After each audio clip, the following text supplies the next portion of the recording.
This is Chicago's Morning Answer with Dan Proft and Amy Jacobson on AM 560. The Answer.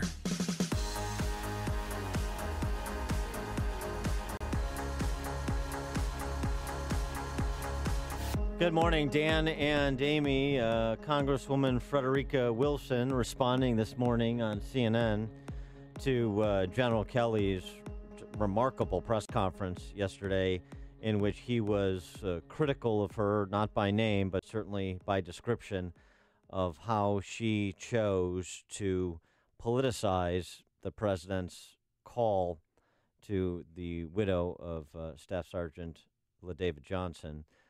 Frederica Wilson this morning on CNN saying... Still pushing back and criticizing General Kelly. That is not a good message to say to anyone who has lost a child at war. You don't sign up because you think you're going to die. You sign up to serve your country. And when he says he died surrounded by his friends, he was abandoned. That did not apply to him. He was abandoned for 2 days. For 48 hours. Yeah. Why? And then she went on to say, this is what the president should have said. And when you have a young mother who is 6 months pregnant with 2 small kids, you say, I am so sorry that you lost your husband. Maisha Johnson, you call her by her name and you say, your husband. You don't say your guy. They were married. Oh, for goodness And you sakes. say, I am so sorry. Yeah, so this is what this has devolved into, and her criticism of General Kelly. We'll see how that works out for her. Look, she's making allegations that she understands and has conceded she has no basis to make. I want to know what happened in Niger. I want to know why he was separated from his comrades in arms. And then she turns around and says he was abandoned. Well, you just said you don't know. You want to know. Right. Oh, yeah. We have, in addition to the 4 Green Berets who were killed in action, you have 2 others that were injured. Maybe they have some material information. You have investigations that are ongoing, and General Kelly made reference to the questions that he wants answers to as well, and the hour-by-hour timeline that U.S. African Command is putting together and so forth. Some restraint while this information is being gathered. We talked to Mike Rogers, former House Intel chairman, yesterday, and he talks about, they're in remote locations. These are classified missions. It's not easy to, number one, recover the bodies in the first place, depending on the nature of the ambush, that ultimately cost them their lives and injured others, as well as all of the evidentiary support to understand exactly what happened, when it happened, and how it happened. And she's talking about being abandoned, and she's talking about General Kelly and why it is people sign up. We got a text from U.S. Marine. You know when you sign up that part of the blank check is laying down your life for your country. Mm-hmm. So Frederica Wilson wants to continue to fuel this discussion. And that's after she said yesterday that she's a rock star now. I have to tell my grandkids, they'll think, yeah, I'm a rock star now because the White House cares about what I think. Loving the attention. Ugh. For more on this discussion, we're pleased to be joined by our friend and anchor of Special Report on Fox News Channel, 5 p.m. Chicago time on Monday through Friday. Also the author of the book 3 Days in January about the Ike administration. He's Bret Baier. Bret, thanks for being with us. Appreciate it. Sure. Happy to be here. What was your reaction just to the week that was on this topic, and then the remarkable I found quite unexpected tour de force from General Kelly before the D.C. press corps yesterday? Yeah, I think twice now General Kelly has gone to the White House press briefing room and kind of held court and been mesmerizing, but this more than anything else. I mean, you could hear a pin drop in that briefing room as he, from not only being a general who has buried some people who fought for him, but as being a general who lost his son in 2010, knows very well the whole process of condolences for paying the ultimate sacrifice. And what was, I think, really powerful was that his kind of litany of things that he thought were still sacred in America. Yes. And he was going down the list and saying, things have devolved in the country as far as what is sacred. But I thought this one thing was sacred, and that is this call, this condolence of a country expressing its gratitude to someone for paying the ultimate sacrifice. So I think the whole thing is sad. It is tremendously sad, and we lose focus of the 4 soldiers who have died serving our country when we are talking about how the president phrased his condolence call. Kelly tried to explain that he was the one who told the president to say like that because Dunford, his superior, who's now chairman of the Joint Chiefs, told him, listen, your son was doing exactly what he wanted to do. This is what he signed up to do. And he was with the people he wanted to be with. And in a way, that was the way to deliver the condolence message. Did President Trump say it exactly right? Who knows? We haven't heard from the widow, I suppose, but the fact that we're down into this granularity on something that sensitive is something that is just kind of heinous. Yeah. I've been watching CNN for the past 2 days, and all they're doing is traipsing all these Gold Star families in front of the camera saying, I didn't get a phone call from Trump, and what life would be like if I had received that phone call. And I know, they're trying to push their own narrative, but what have you been doing over there at Fox? Have you been interviewing Gold Star family members? I mean, we've talked to Gold Star family members, and we are covering the news, and we're covering the developments. But frankly, we're not knocking on doors because these people have already been through so much. Yep. Why do you have to go down that road again? Now, I said the other day, and I stick by what I said, was that we wouldn't be in this news cycle had the president in the Rose Garden answered the question he was asked, which was, why has it taken so long for information on Niger? And he went down to how previous presidents have handled condolence calls.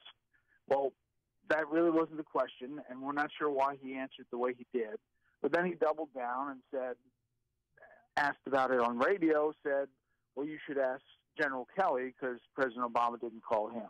Yeah, right. And so then it was like one-upsmanship, and that's how we got to this topic. So, of course, there are news organizations that are going to be like, well, this person didn't get called by President Trump or get a letter, and that's how we ended up here. But the fact that the Congresswoman did and said and continues to do and say what she says is tough to watch. Well, there's no question. You're right about Trump, too. And he didn't do what General Kelly did yesterday, which is just provide context that explains himself. I didn't know the words to use, so I leaned on somebody who could help me. And so if you're going to invoke General Kelly, then invoke him in full context. And so I sought his advice and counsel, and that's what informed my call. And I did the best I could in trying to console that widow in a situation that nobody is properly equipped to deal with. And that would have been the end of it. That would have been the end of it. And or he could have said, we are in the middle of investigating, for the original answer, we're in the middle of investigating the situation in Niger. We honored the service and sacrifice of those who paid the ultimate price and their families as well. And he could have even, in his way, he could have even turned it, this is why we put our hand over our heart for the national anthem. Yep. Yeah, right. Why we respect the flag. This is why, blah, blah, blah, period, the end. And then we move on. But you see, that's what happens is sometimes, you walk down this alley and it opens up a whole different news cycle. Well, just going back to Representative Wilson and a phrase that you're fond of using too, Trump derangement syndrome on the left. Lawrence O'Donnell tweeting over at MSNBC there. Kelly is a better fit for Trump than media thought. He too invents lies to attack and insult women. I mean, here's the thing this is not a gender issue. No, but here's the point of this is Frederica Wilson, Larry O'Donnell, that particular strain of leftism, they bail out Trump almost every single time, and they don't even realize that they're much more help to Trump than detriment to Trump. Oh, exactly. They go over their skis in their criticism, and they it gets the better of them, and then the further they go, the more it backs up the president, who then says, "Look over here," and everybody goes, "Gosh, that's crazy," and then suddenly the president is backed up in his original, where he could have made it easy. He kind of stepped in it, and then now we've been through 4 days of a cycle that eventually comes back to him. And so we've seen the cycle numerous times. Unfortunately, this one deals with such a sensitive topic that it's really not that great to cover. Do you think, though, that it would have received the attention that it did? I mean, the attacks happened, the 4 soldiers were killed in between hurricanes that we were dealing with here, people kneeling during during football games. Because of this phone call controversy, do you think now it's garnered more support and attention and that we want to find out what happened?